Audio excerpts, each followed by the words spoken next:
All right, people. So welcome to Jumbo IAS and welcome to this batch called UPSC Prelims Phoenix batch. In this batch, we cover the entire portion, entire syllabus for UPSC Prelims examination. Now, here's the thing. Yes, today's lecture was a little bit delayed. This lecture was delayed. It was scheduled to be aired or scheduled to be uploaded yesterday. But because of some technical difficulty, the file got corrupted and we are re-recording this session for your convenience and uploading it today. Okay, so I'm really sorry. Apologies for this tiny inconvenience, though it might not be tiny for you because you have created a schedule around it. But still, we apologize for it. But it was not our fault. It was some technical problem. But now it's all sorted. All right. Okay, then. Now, today is day 3 for ancient and medieval history. And today's targets were Buddhism and Jainism. Okay, so let's quickly begin this session. All right. So, ancient and medieval history, day 3, the targets were Buddhism and Jainism. Basically, it's not just confined to Buddhism and Jainism. Also, the time period in which Buddhism and Jainism appeared was the age of Mahajanapada. Right? And archaeologically speaking, we have talked about this, that painted grey ware was the archaeological age for later Vedic period. And during Mahajanpad, when new kingdoms, bigger kingdoms started emerging, well, you find northern black polished ware pottery. Right? Now, this was the phase of new ideas, new religions. So, in these new religions, Buddhism emerged, Jainism emerged, and many other religions also emerged. Many other sects were emerging. Right? Now, these sects were basically going against the dominant Vedic religion of that time. Okay? And all these religions, Buddhism and Jainism, were the most famous of them all. But there were many, like Ajivika and many other. They were called Shramana tradition. Shramana tradition, why? Because it revolved around these wandering ascetics, these people who used to wander around, these monks who used to wander around and created their own religions. That is why they are collectively, Buddhism, Jainism, Ajivika and many others were called Shramana tradition. Right? So this lecture is about all of that. Clear? So we'll be talking about Buddhism, Jainism, Mahajanpad and some other Shraman traditions. Clear? Alright, so let's start with question number 1. So consider the following statements about Buddhist sculpture and art tradition.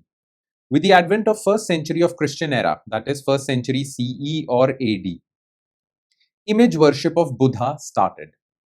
At Gandhar, the image of Buddha clearly emerged from the Yaksha tradition. Mathura school flourished in areas extended from Takshashila to Swat Valley and northwards in Afghanistan. Alright. Now, Buddhist art and architecture and Buddhist sculpture making started in 1st century AD. Yes. Plus, you all know that Buddhism got separated into 2 sects, Heenyan and Mahayana. Image worship and idol worship was basically associated with Mahayana tradition, and it started gaining prominence in the 1st century of Christian era. Okay, so this is correct. Now, making sculptures of your gods and goddesses or the people you worship is an old Indian tradition. Okay, the older Indians used to worship Yaksha and Yakshinis. Now, they used to create sculptures of Yaksha and Yakshini. It was very visible during the Mauryan period also. So, borrowing from that, Buddha sculpture making also started, or Bodhisattva sculpture making also started. Okay, so at Gandhar, image of Buddha clearly emerged from Yaksha tradition, yes. Now, there were 2 schools of sculpture making. Gandhar, which was inspired from Greek and Roman, and Mathura. Okay, yes, first there is a nuance in the second statement. Okay, Gandhar and Mathura. Now, Gandhar was clearly inspired from Greek and Mathura was inspired from Yaksha. Okay, because the image is stylistic and more Indian. This is more Greek. So, Mathura school flourished in UP and Uttar Pradesh and Indian parts. Gandhar school emerged in Takshashila, Swat Valley, Afghanistan. So, this is false. Plus, well, this is false, and plus Gandhar school was basically associated with Hellenistic art, not Yaksha art. Hellenistic is Greek and Roman. It emerged from not Yaksha tradition but from Roman Greek tradition. It borrowed a lot from that. So this is also false. Clear? The answer would come out to be A. Now, in your PDF, there might be a situation that they have mentioned 1 and 2. The answer is not 1 and 2. The answer is A. Just remember this, only one. Because Gandhara school of sculpture making is The sculpture are not Yaksha type, they're more Greek god type. Okay, in Mathura school, they are Yaksha type. Just remember this, okay? Next. So, question number 2. Okay, with reference to Buddhism, consider the following statements. Buddhism does not recognize the existence of soul. Pushyamitra Shunga, the Brahman ruler, cut off the Bodhi tree at Bodh Gaya. Now, Buddhism does not recognize the existence of a permanent soul. Okay, Atma, that non-changing soul is there in every one of us. Buddhism believes in the concept of anatta, which means human existence is ever changing. Change is the only concept. Okay, constant, sorry. So this is absolutely correct. Pushyamitra Shunga, who succeeded the Maurya dynasty, was anti-Buddhist. Yes, this part is reported, but he did not cut off Bodhi tree. Bodhi tree was first cut by Shashank, the Gauda king of Gauda dynasty, as per the text. So this is false. And they have asked you which of the above are not correct. So only 2. Okay, next. Which of the following factors were responsible for the origin of new religions such as Jainism, Buddhism during the 6th century BC, Mahajanpad age, Shraman tradition? Reaction of Kshatriya against the domination of priestly class, Brahman class, spread of new agricultural economy in northeast India, generous support from Vaishyas. So all 3 reasons contributed towards the rise of these Shraman traditions. Okay, first of all, well, most of these new religions like Buddhism and Jainism, they were started by Kshatriya clans. Okay, Siddhartha Gautam was Kshatriya, Lord Mahavir was Kshatriya. So yes, this can be true. Spread of new agricultural economy. Well, Vedic religion, later Vedic religion involved a lot of animal sacrifices. Now, poor cattle herders, not cow, but poor animal rearers, they were not comfortable giving up their animals. So they had to look for alternatives. Yes, and yes, they did receive generous monetary support from Vaishyas. So all 3 reasons contributed to their rise. So all of the above. Right? Next. Arrange the following Buddhist councils in chronological order. Okay? Vaishali, Rajgir, Patliputra, Kashmir. So remember, the first Buddhist council was in Rajgir.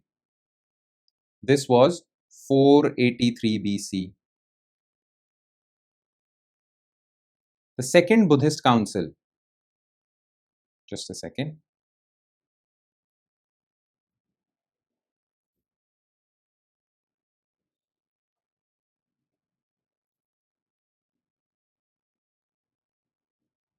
Yeah, 483 BC.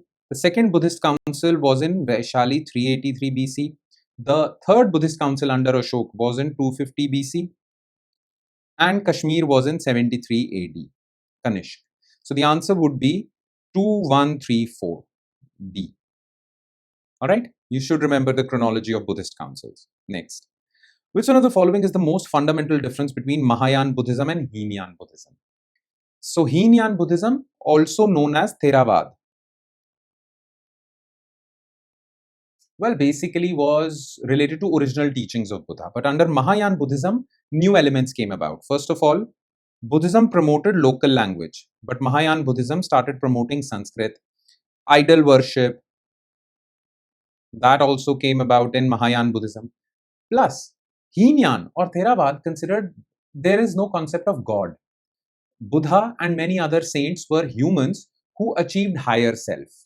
But in Mahayana Buddhism, the concept of Bodhisattva or Buddha was god-like. Okay, so worship of gods and goddesses was the major difference. Okay, stupa was also there, but stupa was worshipped by Heenan people also. Ahimsa, casteless society was already there. This was the point of difference. God-like powers or god-like authority to bodhisattvas and Buddha himself. That was Mahayana. C. Next. Which of the following were common to both Buddhism and Jainism? Avoidance of extremities of penance and enjoyment, indifference to the authority of Vedas, denial of efficacy of rituals, non-injury to animal life. Now, listen to me carefully. The thing is that all Shraman traditions were against the authority of Vedas. So Buddhism and Jainism were also common in that. They also denied the efficiency or efficacy or the effect of rituals, extreme rituals by Vedas or Vedic rituals. So this is also common. Now, avoidance of extremities of penance and enjoyment. So Jainism believed in extreme pain and extreme pain. So Jainism was there. Buddhism believed in middle path, nor extreme pain, nor extreme happiness. So this is not common. Non-injury to animal life can be considered common to both. Okay, so the answer is B.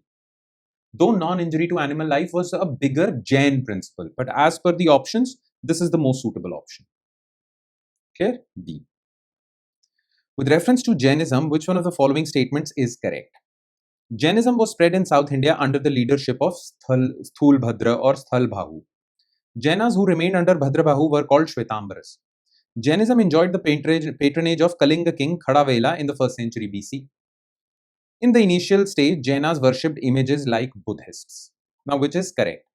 Now, remember, at one point of time, Jainism was divided into two sects. Okay, there was a famine-like condition in North India. So, some people migrated to South India under Bhadrabahu.